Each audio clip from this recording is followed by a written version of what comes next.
Si vous avez décidé de voir cette vidéo, je suis sûr que vous avez une idée derrière la tête. Une petite envie d'aller voir ailleurs, de passer d'un téléphone sous Android vers un iPhone ou l'inverse d'ailleurs. Ça marche aussi. C'est en tout cas une question que je me pose souvent. Quelles sont les différences fondamentales entre un téléphone sous Android et un iPhone qui tourne évidemment sous iOS, l'OS propriétaire d'Apple? On en parle juste après ça.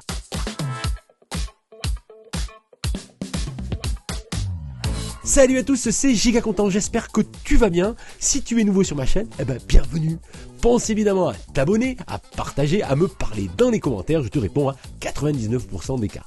Dans cette vidéo, j'ai décidé de vous donner quelques éléments de réponse pour vous aider à faire votre choix. Je vais peut-être vous donner des infos que vous connaissez déjà ou peut-être pas, mais en tout cas, depuis que j'ai testé les deux univers sur la chaîne, je commence à me faire mon petit avis. iPhone versus Android, est-ce vraiment différent ? L'un des deux systèmes d'exploitation est-il meilleur que l'autre? Lequel choisir et surtout pour quel type d'utilisation? Apple fait-il des meilleurs smartphones que Samsung, Google, Xiaomi ou consorts? Évidemment, exprimez-vous dans les commentaires, vous savez que je vous réponds toujours ou presque.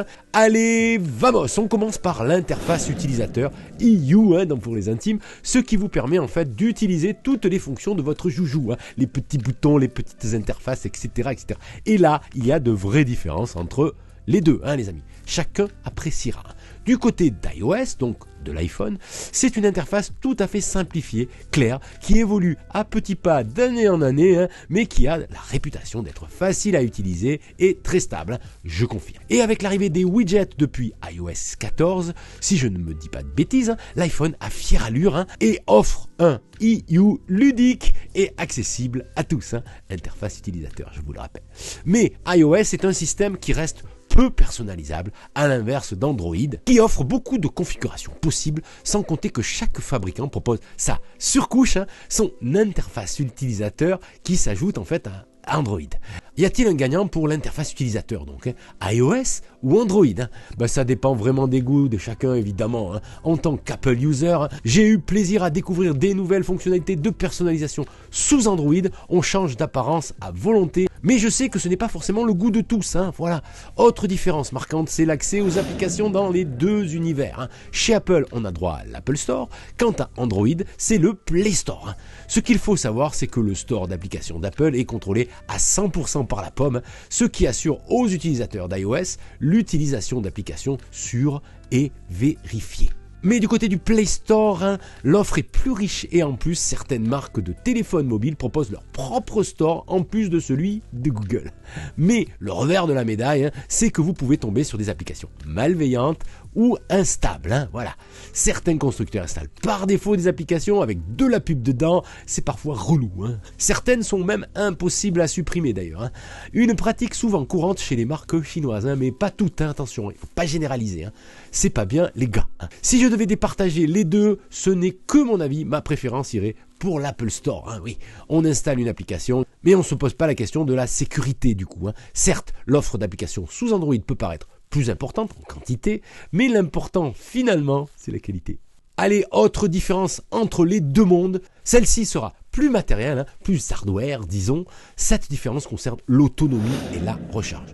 Historiquement, Apple a toujours eu du retard sur la concurrence Android concernant l'autonomie de ses appareils. Même si depuis quelques années, la pomme a réussi à optimiser la consommation des iPhones grâce notamment à ses puces à 14, à 15, à 16 ou encore la dernière puce à 17. Des socs puissants mais très économes en énergie. Du coup, Apple a très peu augmenté la taille de ses batteries depuis les 3 dernières années. Il se pourrait d'ailleurs que les prochains modèles des iPhone 16 ou les iPhone 17 passent à des batteries empilées comme pour les voitures électriques.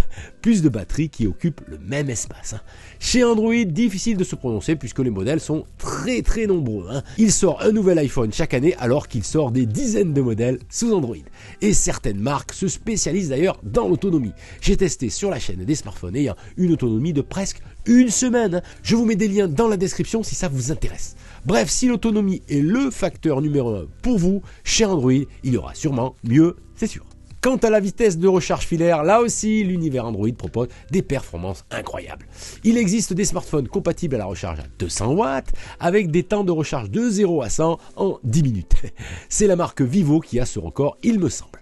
Bref, vous trouvez pas mal de modèles compatibles avec de la recharge 66 watts ou même 100 watts. Chez Apple, ça n'a pas évolué depuis des années et même avec l'arrivée du port USB Type C, sur les iPhone 15, on reste sur du 20-25 watts max, soit une recharge de 0 à 100 en plus d'une heure, 1h30 quoi. Est-ce que la vitesse de charge est un facteur de choix important pour vous ? En tout cas, je voulais le préciser. Même s'il faut bien le dire, des recharges subpuissantes de 100 watts ou 150 watts même ont plus de risques d'user la batterie plus rapidement. Il faut le savoir. Ça charge vite, mais pour combien de temps ? Voilà. La durée de vie d'un smartphone, c'est aussi un sujet important, je crois, les amis. Et là, pour la durée de vie, Apple tire son épingle du jeu face aux autres marques. Même si Samsung est le concurrent Android dans le domaine de la durabilité. Un iPhone, on l'achète en général pour le garder entre 3 et 5 ans. Et à part quelques rares cas, Apple sait faire des smartphones durables et il faut bien le reconnaître, Apple est la référence sur le marché dans ce domaine. On pourrait même garder un iPhone plus que ça encore, mais il y a l'obsolescence programmée avec la mise à jour système. Et oui, Apple offre, disons, une garantie de mise à jour de 5 ans pour iOS, ce qui est en fait assez rassurant. Pour un smartphone Android, c'est disons plus aléatoire. 2 ou 3 ans parfois, où certains modèles neufs sont livrés avec une version d'Android dépassée, ou des versions Android Go, un OS allégé et limité, pas forcément le meilleur des mondes. Allez, Google fait exception désormais. À l'occasion de la présentation de ses Pixel 8 et Pixel 8 Pro, Google a fait une annonce fracassante.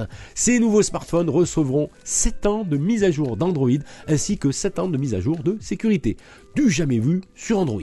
Nous verrons si dans la réalité tout cela est réalisable. Bref, à part cette exception concernant la durabilité et la stabilité dans le temps, un iPhone sous iOS reste une valeur sûre, en tout cas au moment où je tourne cette vidéo. Mais Samsung c'est pas mal non plus, faut pas exagérer. Android versus iOS, c'est aussi une question de variété, de choix. iOS c'est un système d'exploitation exclusif à l'iPhone. Si vous aimez changer de marque, de modèle et de style de smartphone, forcément l'univers Android ouvre les portes du choix total. Ou presque. Vous avez des dizaines de marques qui proposent des modèles aussi différents les uns que les autres, avec des prix qui vont de 100 € à 2000, 2500 € pour certains modèles sous Android. Bref, il y en a pour tous les goûts et tous les portefeuilles.